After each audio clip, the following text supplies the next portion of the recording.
Porquê eu? Porquê? Porquê eu? Porquê comigo? Porquê justamente comigo? O que é que foi que eu fiz para merecer isto? Já ouviram esta conversa alguma vez? Se calhar já a pronunciaram também em algum momento. Talvez só em oração, talvez não tiveram coragem de dizer isto a ninguém de forma aberta, talvez não tiveram alguém suficientemente próximo com quem pudessem abrir o coração e falar de maneira aberta a respeito disto. Esta é uma forma de expressar o nosso coração e eu diria que isto é uma regra universal. Em todo o mundo se ouve esta conversa, normalmente em situações de dificuldade ou de dor. No meio de um problema, no meio de uma crise, de uma doença, de uma falta, as pessoas têm normalmente a tendência de se voltar para o céu e perguntar: porquê eu? Foi o que eu fiz? Senhor, explique-me, porquê é que eu não fui liberto disto? Porquê é que eu devo sofrer nesta situação? O que é que mais vai acontecer?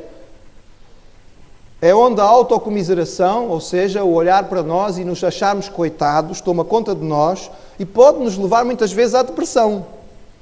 Por vezes profunda, às vezes sem sequer vontade de levantar da cama, por acharmos que não vale a pena continuar a viver. Mas é curioso, irmãos, que a Bíblia, tendo alguns momentos semelhantes a este, porque tem, nós encontramos isto em vários locais, por exemplo, no livro de Salmos, por exemplo, na experiência de Jó. Também tem um episódio muito marcante na Sagrada Escritura, em que alguém faz exatamente esta pergunta. Mas na altura, aquele que colocou a questão perguntou de uma forma um bocadinho diferente. Ele também perguntou: porquê eu? Porquê eu? Porquê é que isto veio sobre mim? Mas se nós lermos o texto, vamos perceber que ele está aí a perguntar: porquê é que o Senhor resolveu me abençoar desta maneira? Porquê é que foi justo na minha vida que Deus resolveu fazer esta maravilha? Porquê é que o Senhor me escolheu desta forma? Porquê é que eu sou abençoado desta maneira? O que é que eu fiz para merecer todo este cuidado de Deus para comigo? E é curioso porque, sendo esta pergunta muito comum, normalmente ela não é feita desta maneira. Mas querem ver onde é que ela está? Então abram as suas Bíblias. Segundo livro de Samuel, capítulo 7. Segundo livro de Samuel, portanto, o Antigo Testamento.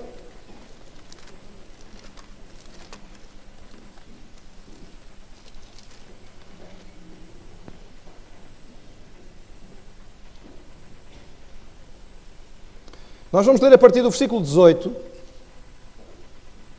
2 Samuel 7, a partir do verso 18.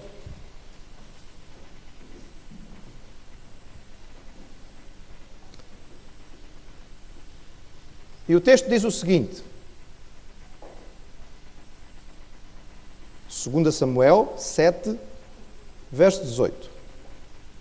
Então entrou o rei Davi e ficou perante o Senhor e disse: quem sou eu, Senhor Jeová, e qual é a minha casa que me trouxeste até aqui?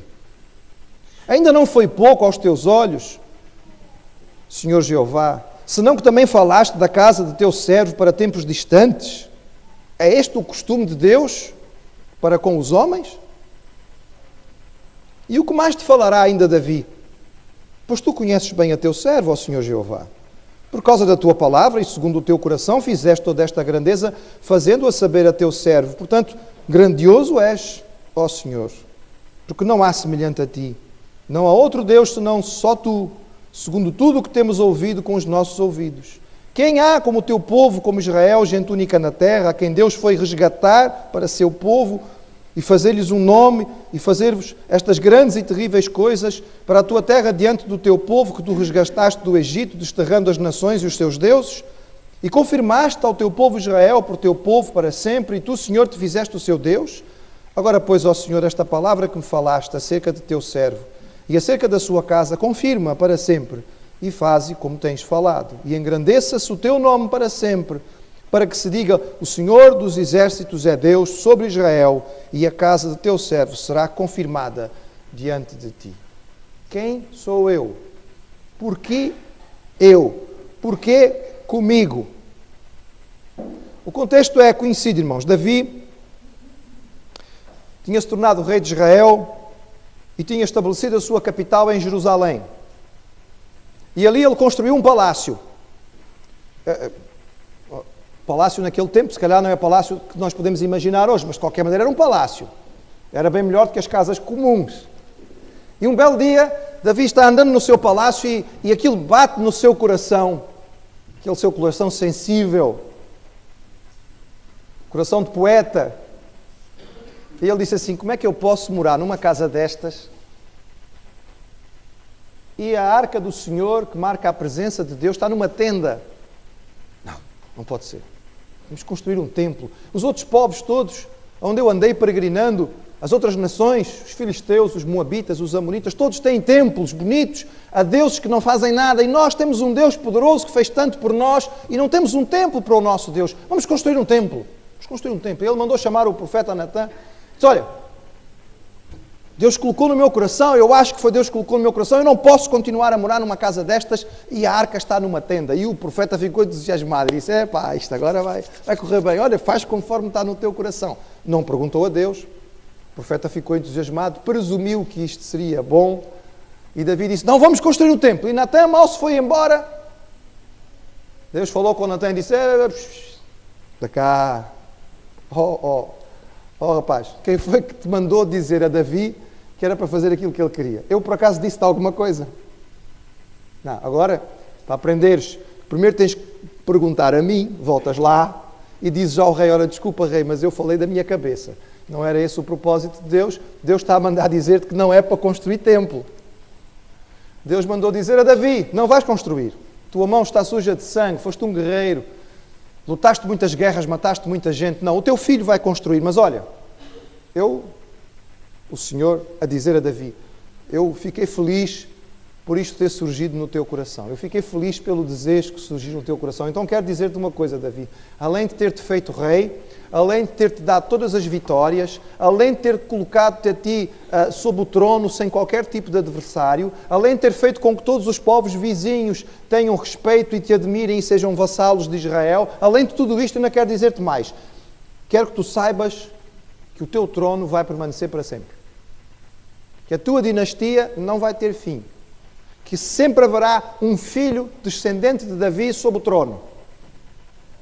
E o profeta foi lá e disse a Davi. E a resposta de Davi foi o que os irmãos acabaram de ler. Ele foi à presença do Senhor e disse, Senhor, porquê eu? Porquê eu, Senhor? Porquê comigo? Porquê comigo, Senhor? Eu não mereço. Porquê que o Senhor resolveu me abençoar desta maneira? Quem sou eu? E ao olhar para a resposta de Davi a Deus, nós percebemos algumas coisas a respeito de um coração agradecido. A primeira coisa que nós vemos, irmãos, é que um coração agradecido é um coração que tem presente na sua mente as bênçãos que Deus tem dado. É um coração que é capaz de recordar, de lembrar. Davi lembrava-se do tempo em que ele tinha sido apenas um pastorzinho de ovelhas. Ele era o 8º filho da sua família, o 8º filho homem de Jessé. O que é que sobrava para o 8º filho, irmãos? O primeiro tinha a porção dobrada da herança. O segundo, alguma coisa. O terceiro ia... Os irmãos já imaginam o que é que ia sobrar para o 8º? Não sobrava nada, não é? O 8º filho não tinha aspirações nenhumas. E quando o profeta Samuel foi até a casa de Jessé para ungir alguém, porque Deus disse, eu vou ungir um dos filhos de Jessé como rei, Davi nem sequer estava em casa, estava no mato, estava lá no campo, distante, tomando conta das ovelhas. Só quando acabaram de passar os 7 filhos, e Samuel ficou confuso e disse, não é nenhum destes. Não sobrou, não falta nenhum filho. Não, falta. Os irmãos já viram, né? 8 filhos, ele não conseguia nem se lembrar os nomes deles todos. Faltou o miúdo. Mas o miúdo está lá no campo a tomar conta das ovelhas. Manda chamar. Enquanto o miúdo não vier, ninguém come. E como eles tinham fome, queriam comer, lá mandaram vir Davi. Davi chegou e diz o texto bíblico que ele tinha um ar juvenil. Talvez adolescente, pré-adolescente, aquela carinha ainda imberbe. Não é aquele cabelinho de miúdo que estava no campo a cheirar a ovelha. Deus disse ao profeta, é este. E Davi lembrava-se que Deus foi buscá-lo desta posição e Deus o alçou. Deus o elevou. E Davi lembrava-se de um dia em que ele era um miúdo, com uma funda na mão, e ele enfrentou um gigante, um homem de quase 3 metros de altura, um grande campeão dos filisteus, acostumado à guerra e a matar tanta gente. E como Deus o abençoou e o ajudou, e ele derrubou Golias naquele dia. E ele se lembrava como Deus o guardou de Saul, que 2 vezes tentou matá-lo. Saul era um guerreiro famoso, experiente. Numa distância curta como aquela em que eles estavam, como é que Saul errou ao atirar a sua lança? Mas errou 2 vezes. 2 vezes a lança passou ao lado. E Davi lembrava-se como Deus o guardou enquanto ele andou peregrinando por outras terras e como Deus juntou homens de guerra a ele para que ele pudesse ter soldados com os quais trabalhar. E ele se lembrava como Deus o levou até ao trono e como ele tinha vencido todas as suas batalhas. Irmãos, é assim, ninguém vence todas as batalhas. Vence algumas, perde outras. Os grandes generais ficaram famosos porque venceram as batalhas importantes e acabaram muitas vezes por ganhar a guerra, mas tiveram as suas derrotas. Não, Davi não teve, ele ganhou sempre. Sempre. Porque era Deus que lhe dava a vitória. E ao lembrar-se das bênçãos consecutivas que Deus tinha-lhe dado, ele cantava: o Senhor é o meu pastor e nada me faltará. Muitas vezes, irmãos, nós deixamos que a amargura tome conta dos nossos corações. É claro que passamos por dificuldades, é claro que passamos por tristezas, é claro que passamos por lutas, é claro que passamos por dores, faz parte da realidade desta vida.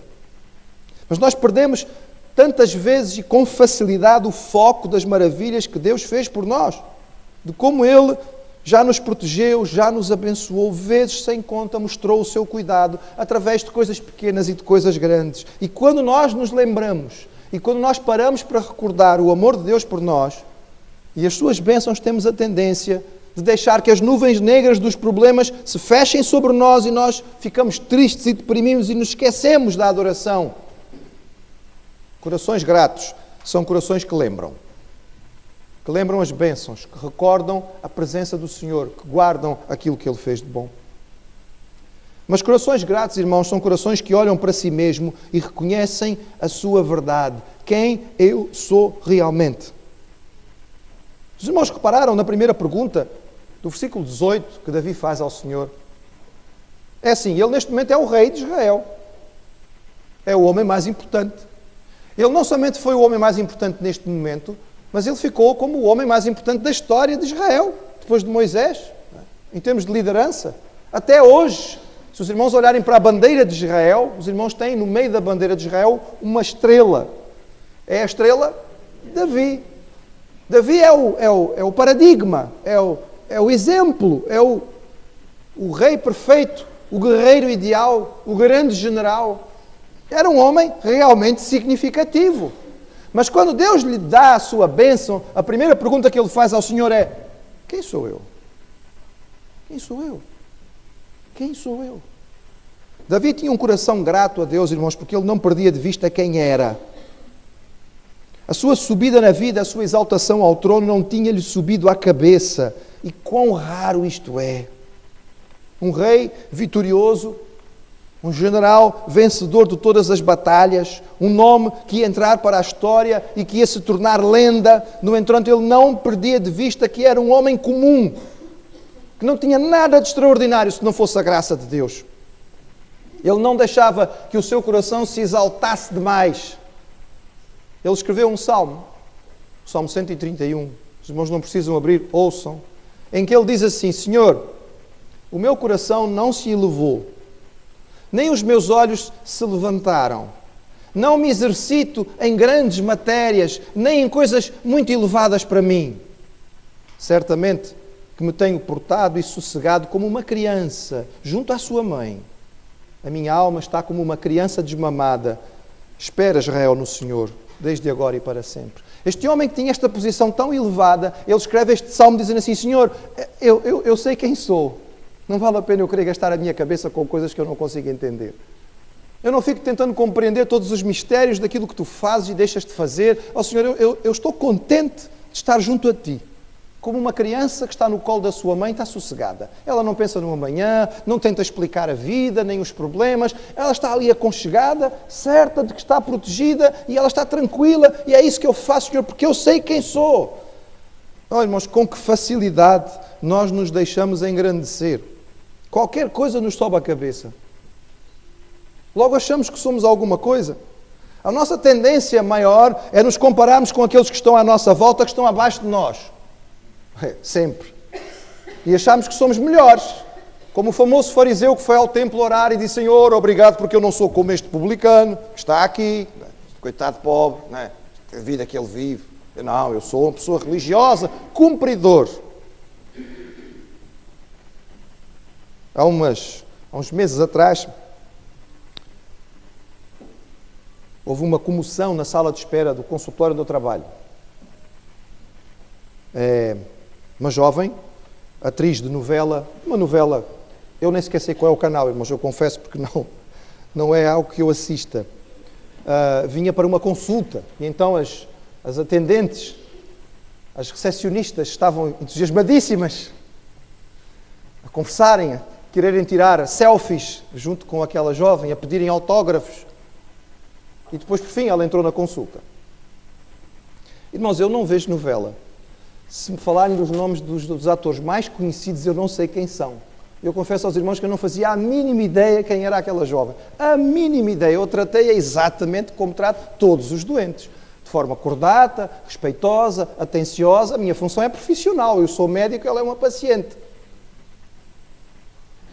Mas depois percebi, pelos comentários das recepcionistas, que ela tinha saído da consulta assim um bocadinho decepcionada. Afinal, ela era uma grande atriz do nosso mercado, famosa na nossa televisão, e o médico fez de conta que nem sabia quem ela era. Então como é que isto pode ser? Olha, irmãos, nós deixamos que as coisas subam à cabeça, rapidamente achamos que somos importantes, mas é curioso, irmãos, que se nós saímos da nossa rua, saímos do nosso meio, saímos do nosso grupinho, e logo ali ao lado já ninguém sabe quem somos. E de repente voltamos a ser quem somos. Quem sou eu? Dizia Davi: Senhor, quem sou eu?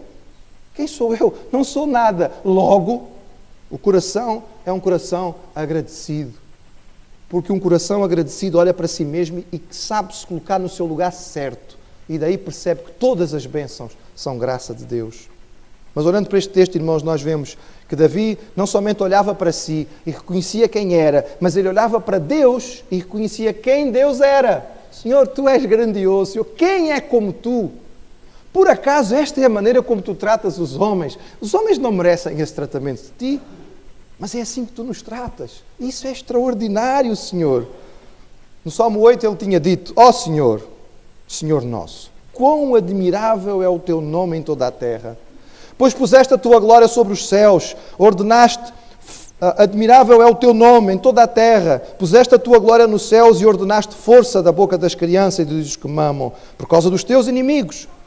Quando vejo os céus, obra dos Teus dedos, a lua e as estrelas que preparaste, que é o homem mortal para que te lembres dele, e o filho do homem para que o visites. Ao ver o Senhor exaltado e soberano, Davi reagia com humildade e gratidão, e é por isso que ele exclamou: porque eu? Quem sou eu? Quem sou eu? Diante de Ti, Senhor, diante da Tua soberania, diante da Tua grandeza, diante da Tua história, só nos cabe silêncio. E vem aquele famoso versículo: aquietai-vos e sabei que eu sou Deus.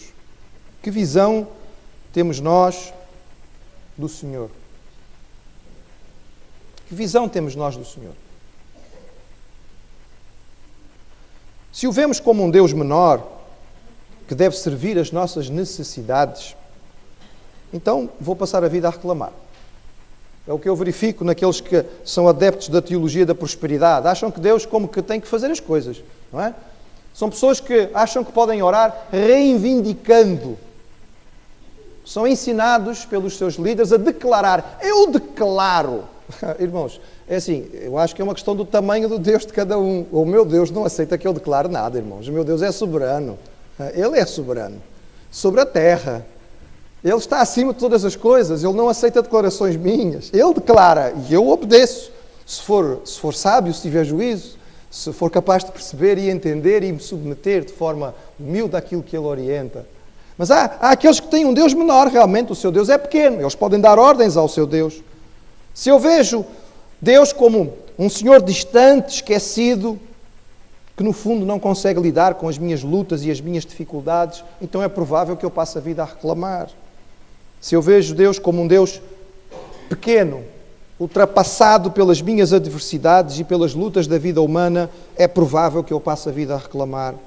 Mas se eu tenho um Deus e se eu creio num Deus grande e todo-poderoso, que governa a terra e o céu e cuja vontade não falha, então eu só posso admirar, eu só posso pasmar quando eu percebo que Ele se importa comigo nos pequenos detalhes. Eu só posso louvar quando eu vejo que em tantas coisas à minha volta o Senhor toma conta de mim. Eu só posso ficar admirado por cada bênção que eu recebo, porque todas elas são graça pura. No meio de tanto sofrimento neste mundo, eu posso e devo ser encontrado entre aqueles que agradecem a Deus pelas bênçãos. Porquê eu, Senhor? Porquê eu? Porquê que eu fui escolhido por Ti para a salvação? Porquê? Porque foi eu que ouvi um dia a Tua mensagem e percebi e entendi a graça de Deus. Porque há tanta gente que ouve e parece que não consegue entender. Há tanta gente que ouve e ri e faz troça. Há tanta gente que ouve e descarta como se não tivesse importância. Mas porquê eu ouvi, entendi e aceitei? Porquê a graça chegou ao meu coração? Porquê eu compreendi o sacrifício de Jesus na cruz? Porquê eu recebi o perdão dos meus pecados? O que é que eu tenho no meu coração melhor do que o dos outros para merecer isto? A lista pode ser tão grande. É o amor do Pai sobre nós. Gostaria que o irmão imaginasse que Deus lhe canta uma canção de amor. E Ele canta. De muitas maneiras. A mais sublime de todas foi celebrada pelo mundo cristão ainda nestas últimas semanas. Quando Deus, em forma humana, deu a sua própria vida em sacrifício para que nós pudéssemos ser salvos. Sofreu para que nós pudéssemos ser salvos. Morreu para que nós pudéssemos ter vida. E nós vamos celebrar hoje, chegando à mesa do Senhor. E nós temos que chegar à mesa com gratidão. Primeiro, agradecendo, reconhecendo e recebendo. Percebendo quem sou. Sou pecador, estou separado de Deus pelo meu pecado, fui eu que escolhi viver longe de Deus, é por isso que a minha vida não tem o propósito e a direção que devia ter. Pedindo a Deus perdão e aceitando a oferta que Ele faz através do sacrifício de Jesus. Eu preciso desta salvação. Mas depois desenvolvendo corações gratos, não só sabendo que eu preciso ter um coração grato, mas agradecendo ao Senhor verdadeiramente por aquilo que Ele faz por mim, desenvolvendo de forma consciente um coração agradecido, que lembra das bênçãos de Deus, que sabe que eu não sou nada e que Ele é o Deus Todo-Poderoso e que mesmo assim me ama e me abençoa. Há muitas canções de amor por aí. Os irmãos podem ligar à rádio e provavelmente vão ouvi-las com facilidade, mas nenhuma se compara à canção que o Pai canta sobre nós. Em preparação para o nosso momento de ceia, quando vamos lembrar mais uma vez o ato maior do amor de Deus por nós, vamos ouvir esta canção e vamos meditar nela. A sua letra vai estar aqui, vai estar projetada. O irmão também tem no seu boletim, se quiser, para poder acompanhar e percebê-la melhor. Presta atenção nesta letra, guarde com carinho esta verdade. É a canção de amor que o Pai canta sobre nós. A vida do seu Filho entregue para a nossa salvação.